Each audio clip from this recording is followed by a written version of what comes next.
তিনি জিজ্ঞেস করছেন সায়েব বিন উখতির নামের কি, মা সামেতা ফিসুক না মক্কা, তুমি কি শুনেছ মক্কায় বসবাস সম্পর্কে, যে মুহাজির যারা হিজরত করে চলে এসছে মদিনা, মক্কা গিয়ে কি বসবাস করতে পারবে, আর পারলে কদিন থাকতে পারবে সেখানে গিয়ে।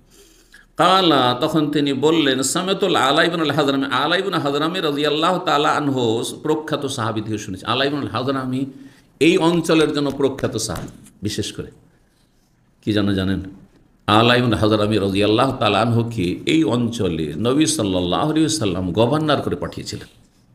আল-হাসা থেকে শুরু করে এই কাতিফ পর্যন্ত, সিরাতের কিতাবাদিতে, সাহাবায়ে কেরামদের জীবনীর কিতাবাদিতে আল-হাসার কথা রয়েছে, যার নাম হাজার ছিল, আর কাতিফের নাম রয়েছে দারিন পর্যন্ত রয়েছে।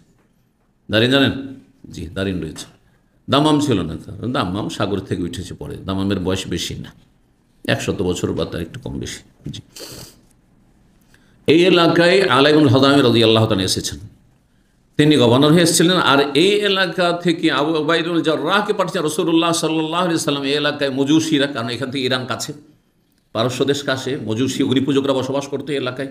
তাদের কাছ থেকে জিজিয়া কর নেওয়া হইতো, তাদের জমি থেকে খারাজ ট্যাক্স নেওয়া হইতো, এবং এখান থেকে যে জাকাতের ধন সম্পদ, এইসব সম্পদগুলি নিয়ে আবু উবাইদুল জাররাহ রাদিয়াল্লাহু তাআলা আশরা মুবাশশারা অন্যতম, তিনি 10 জনের একজন, জান্নাতের সুসংবাদ প্রাপ্ত। তিনি ভোর রাত্রে গিয়ে মদিনা মুনাওয়ারায় পৌঁছিলেন। সাহাবায়ে কেরাম রাতেই খবর পেয়ে গেছে যে আবু উবাইদুল জাররাহ অনেক ধন সম্পদ নিয়ে এসেছে, স্বর্ণ চাঁদি টাকা পয়সা অনেক সম্পদ নিয়ে এসেছে। ফজরের সালাতে মসজিদে নবীতে ভিড় ভাড় লেগে গেছে, সবাই আশা করছে যে সবাইকে দেওয়া হবে। জি, নবী সাল্লাল্লাহু আলাইহি ওয়াসাল্লাম, সহিহ বুখারীতে হাদিস রয়েছে, নবী সাল্লাল্লাহু আলাইহি ওয়াসাল্লাম যে মালুল বাহরাইন, হাদিসটিতে রয়েছে বাহরাইনের ধন সম্পদ। বাহরাইন, এই এলাকা বাহরাইন বলা হইতো। এলাকা কি বলা হইতো? বাহরাইন। বাহরাইন মানে 2 সাগর। এখানে দেখেন 3 দিক থেকে সাগর ঘেরা আছে এই এলাকাটি। জি হ্যাঁ, একটা দিক শুধু খোলা আছে, রিয়াজের দিকের দিকে খোলা শুধু, তাই না? তো বলছিলাম এই আলা ইবনুল হাজরামি রাদিয়াল্লাহু তাআলার কথা। এই জন্য এই এলাকায় একটি রাস্তা আছে যার নাম শারে আলা ইবনুল হাজরামি। এটা টয়টার আশেপাশেই দেখেছি আমি। জি হ্যাঁ, দেখবেন লেখা আছে আলা ইবনুল হাজরামি রাদিয়াল্লাহু তাআলা। বলেন কাল রাসূলুল্লাহ সাল্লাল্লাহু আলাইহি ওয়াসাল্লাম বলেছেন, তাহলে বর্ণনাকারী আলা ইবনুল হাজরামি, তিনি বলছেন রাসূলুল্লাহ বলেছেন, সালাসুন লিল মুহাজির বাদাস সাদরে, মুহাজির ব্যক্তি যে মক্কা থেকে হিজরত করে মদিনায় চলেছে তার জন্য 3 দিনের ছাড় রয়েছে। বাদাস সাদরে মানে বাদা তাওয়াফিল ওয়াদায়, বিদায় তাওয়াফের পরে। বিদায় তাওয়াফের কয়েকটি নাম রয়েছে। বিদায় তাওয়াফের একটি নাম হচ্ছে তাওয়াফুল ওয়াদা বা ওয়েদা, দুটাই। আমরা ওইটাকে ওয়াজের ওয়েকে বেদা করে দিচ্ছি, হ্যাঁ, তওয়াফে বেদা, বা ওইটাকে বাংলা তখন বললে কী করছি, বিদায় তওয়াফ, তাই না? জি হ্যাঁ, ওখান থেকে কিন্তু বিদায় শব্দটি এসেছে, ওয়াদা থেকে বা বিদা থেকে। জি, হাজ্জাতুল ওয়াদা, হাজ্জাতুল ওয়েদা, নবী সাল্লাল্লাহু আলাইহি ওয়াসাল্লাম যেহেতু বিদায় দিয়েছেন যে এই বিদায় নিলাম আর দেখা হবে না, সেজন্য বিদায় হজ বলা হয়, এটিকে হাজ্জাতুল ওয়াদা ওয়েদা।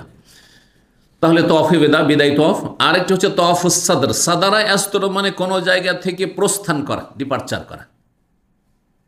তো এই শেষ তওয়াফ, হাজি সাহেবরা শেষ তওয়াফ করার পরেই কি করতে হবে, মক্কা থেকে রওনা দিয়ে প্রস্থান করতে হবে, এই জন্য এর নাম হচ্ছে তওয়াফে সাদর। জি, আর এই তওয়াফের আরেকটি নাম হচ্ছে তওয়াফে আখিরিল আহদ, কারণ একটি হাদিস রয়েছে, লা ইয়ানফারান্না আহাদুকুম মিন হাযাল বাইতি, এই মক্কায় যারা হজে আসবে হাজি সাহেবরা কেউ যেন এখান থেকে চলে না যায়, হাত্তা ইয়াকুনা আখিরা আহদিহিম বিল বাইত, যতক্ষণ পর্যন্ত তার শেষ সাক্ষাৎ না হয় বাইতুল্লাহর সাথে, মানে শেষ তওয়াফ করতে হবে। এটা হজের ক্ষেত্রে ওয়াজিব, ওমরার ক্ষেত্রে নয়, কিন্তু ওমরার ক্ষেত্রে কেউ করলে জায়েজ বা মুস্তাহাব বলা যেতে পারে, যে শেষখানে একটা একটা তওয়াফ করে নিই।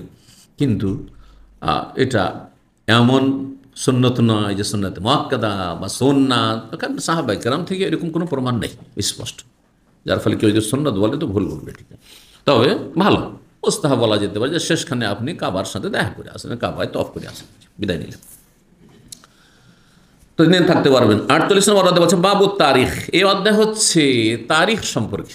আরবি তো তারিখ, বাংলাও তারিখ, সুবহানাল্লাহ। অন্য ভাষাতে আর মানে শহীদের মতো ব্যাপার স্যাপার, শহীদ শব্দের বিকল্প আর পেল না। আরে কোরবানির অর্থ পেয়েছে, কোরবানি মানে উৎসর্গ করা, তাই না?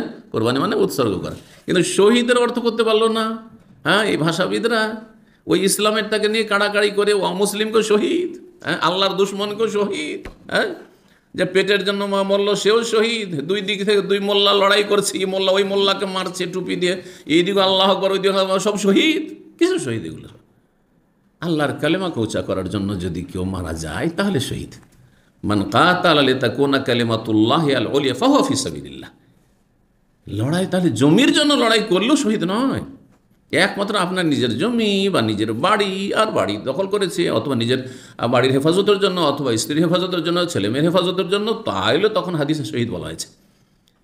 কিন্তু যদি স্বার্থ থাকে না, ইসলাম নাই, আমাদের জমি দখল করেছে, জমি চেপে চলে এসছে অমুক দেশ, সেই জন্য আমরা আমাদের দেশের জমি উদ্ধার করার জন্য লড়াই করছি, শহীদ ওইগুলো শহীদ নয়, এটাও শহীদ নয়। জমি নিলেন ধরেন আর ইসলামের কিছুই করলেন না, তো কি লাভ করলেন? ইসলামের কোন খেদমতটা হলো বলুন তো দেখি। জি।